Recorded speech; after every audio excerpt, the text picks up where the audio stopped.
জুলাই গণঅভ্যুত্থানে সাভারে সংঘটিত নারকীয় হত্যাকাণ্ডের প্রতিবাদে আশুলিয়ার দারুল ইহসান মাঠে এই প্রতিবাদ সমাবেশের আয়োজন করে ঢাকা জেলা বিএনপি।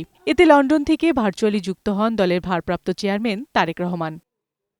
অনুষ্ঠানে আশুলিয়ায় গণহত্যায় নিহত ও আহতদের পরিবারের সদস্যরা এই গণহত্যার বিচার চান। বিএনপি মহাসচিব মির্জা ফখরুল ইসলাম আলমগীর অভিযোগ করে বলেন, অন্তর্বর্তী সরকার সংস্কারের কথা বলছে, অথচ হাসিনা এবং তার দোসরদের বিচারের দৃশ্যমান কোনো অগ্রগতি হচ্ছে না। আজকে দীর্ঘদিন যাচ্ছে, এটা নিয়ে অনেক বাদানুবাদ পত্র পত্রিকায় বিভিন্ন লেখালেখি হচ্ছে। মূল কথা যেটা সেটা হচ্ছে যে এই হাসিনা এবং তার দোসরদের বিচার কিন্তু এখনো সে দৃশ্যমান হয়নি। তারেক রহমান বলেন, রাষ্ট্র, জনগণ এবং রাজনীতিকে শক্তিশালী করা গেলে দেশে ফ্যাসিবাদ কখনো ফিরে আসতে পারে না। নির্ধারিত সময়ে নির্বাচন হলে দেশে স্থিতিশীলতা বজায় থাকবে।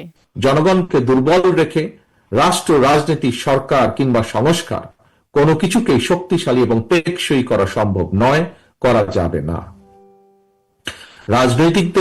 নাগরিকদের রাজনৈতিক ক্ষমতা প্রয়োগ এবং চর্চার মধ্যে দিয়েই রাষ্ট্র, রাজনীতি এবং জনগণ শক্তিশালী হয়ে ওঠে। রাষ্ট্রের জনগণ রাজনৈতিক এবং অর্থনৈতিকভাবে শক্তিশালী হয়ে উঠলে ভবিষ্যতে কেউ দেশে ফ্যাসিবাদ কায়েম করতে পারবে না বলে আমরা দৃঢ়ভাবে বিশ্বাস করি। তিনি বলেন, গণতন্ত্রের পথে উত্তরণের ক্ষেত্রে কোনো কিছুই যাতে বাধা হতে না পারে, সেজন্য সকলকে সতর্ক থাকতে হবে। ফ্যাসিবাদী অপশক্তি রাষ্ট্র রাজনীতিতে পুনর্বাসিত হওয়ার সুযোগ নিতে ওত পেতে রয়েছে।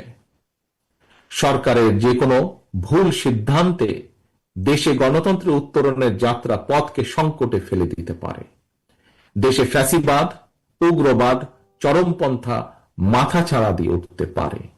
কাজেই এই ব্যাপারে আমাদের সকলকে, বিশেষ করে অন্তর্বর্তীকালীন সরকারকে অত্যন্ত সতর্ক থাকতে হবে। বিএনপি আগামী নির্বাচনে জনগণের ভোটে নির্বাচিত হলে আশুলিয়ায় জুলাই স্মরণে বিশেষ স্থাপনা নির্মাণের প্রতিশ্রুতিও দেন তারেক রহমান।